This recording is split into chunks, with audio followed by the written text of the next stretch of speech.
الحمد لله رب العالمين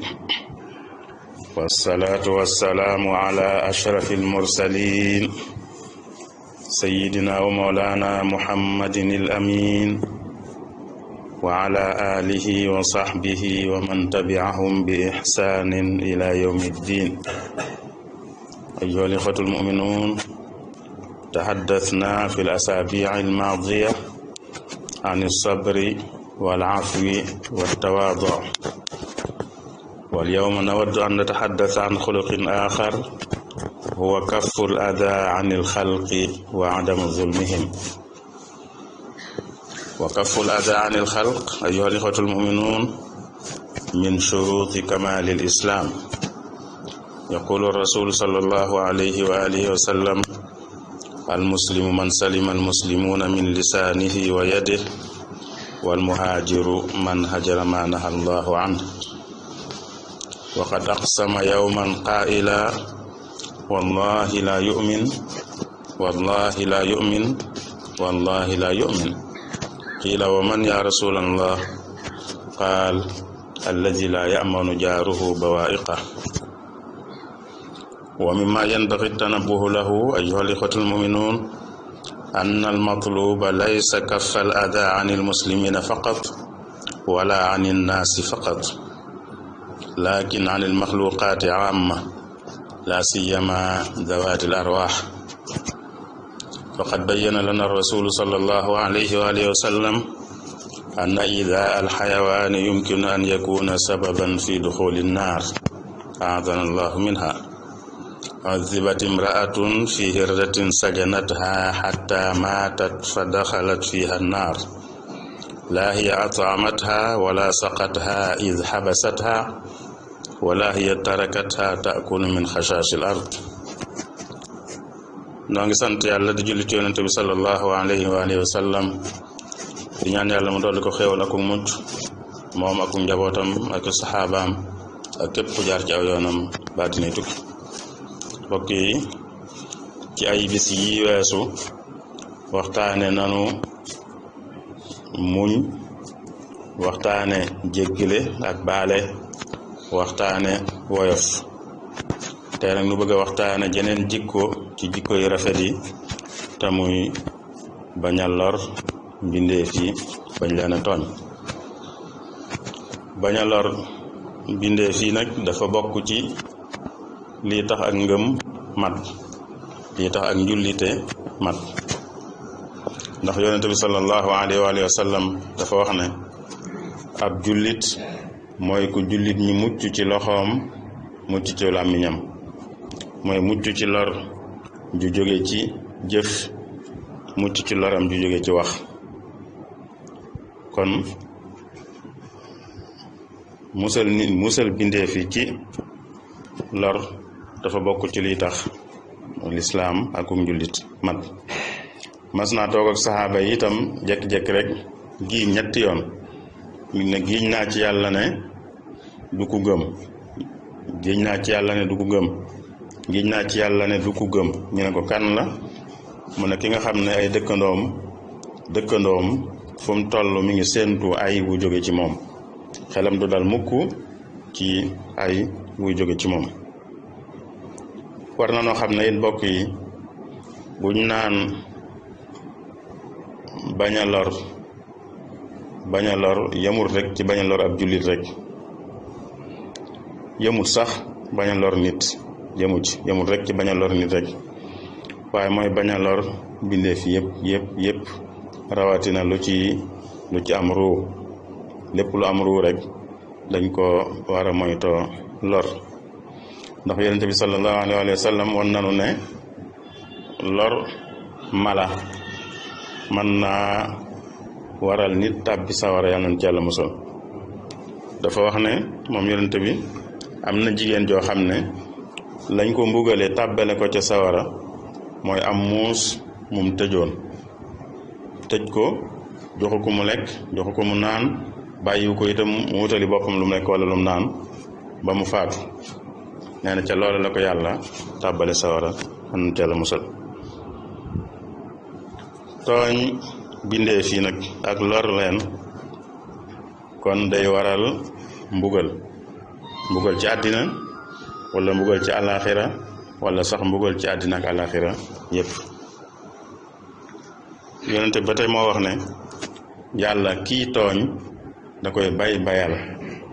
bayal mel ne ku ko seetaan bàyyi ko rek waaye saa bu ko tëyee rek du rëcc noonu la ko xas saa bu ko tëyee du rëcc daal di jàng li yàlla wax ci alquran ne yàlla noonu lay mbugale ñoo xam ne dañoo tooñ te mbugal mu metti la mbugal mu tar la te itam na xadis boo xam ne wax nañ ko fi ay yoon fi yonente bi di wax kan mooy ki fayit wax nañ ko fi ay yoon mooy ki nga xam ne def na ay jaamu yàlla waaye nag da ca doon boole di tooñ nit ñi boo liggéey te yaaba yi mu amoon ci jaamu yàlla yi dañ koy fayee ñi mu doon tooñ bu demee bàyyi tuyaabaam jeex te ay àq yi mu ameel nit ñi jeexul ñuy jël ci bàkkaar ya nga xam ne ñoom doon tooñ amee nañ ko di ko sëf ni mu ko waxee mooy dañ ko koy sëf di ko sëf ba buñ noppee dañ koy jël rek sànni sawara yàlla nañ ci yàlla musal loolu day wane kon tooñ ni mu doye waar ak ni mu jara mooy tooñ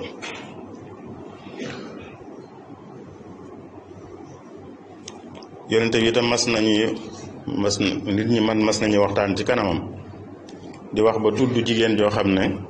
jigéen la ju bari woon ay naafila ci julleek woor ak yu mel noonu ak sarxe waaye nag day lor dëkkandoom ci làmmiñ rek mooy day wax ju ñaaw dëkkandoom yonente bi naa kooku dee nga sawara mooy kooku nitub sawara la ñi waxaat ba tudd jigéen joo xam ne moom bariwut ay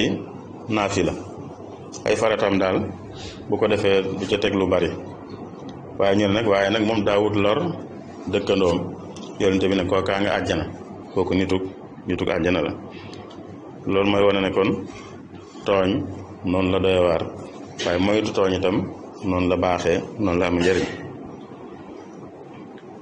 moom yonente bi sallallahu alayhi wasallam wax na ne kii yées bu ëllëgee kii yées wàccuwaay mooy kii gën a suufe ci nit ñi mooy koo xam ne bi mu nekkee ci àddina nit ñi dañ ko doon moytu aw loram ba kenn du ànd ak moom kenn du jaxasoo ak moom noonu ñaan yàlla kon mu musal nu ci lor bindeef mu mën di doon musal nu ci tooñ bindeef mu mën di doon di ko ñaan mu defal ñuy àddina ak àllaaxira sàmmal na sunu ngëm musal nu ci sawara ubbil nu bunti yiw yi soob nu ci njub mottali sunuy mébét ñeenu fanu gudd ak wér ak mujj gu rafet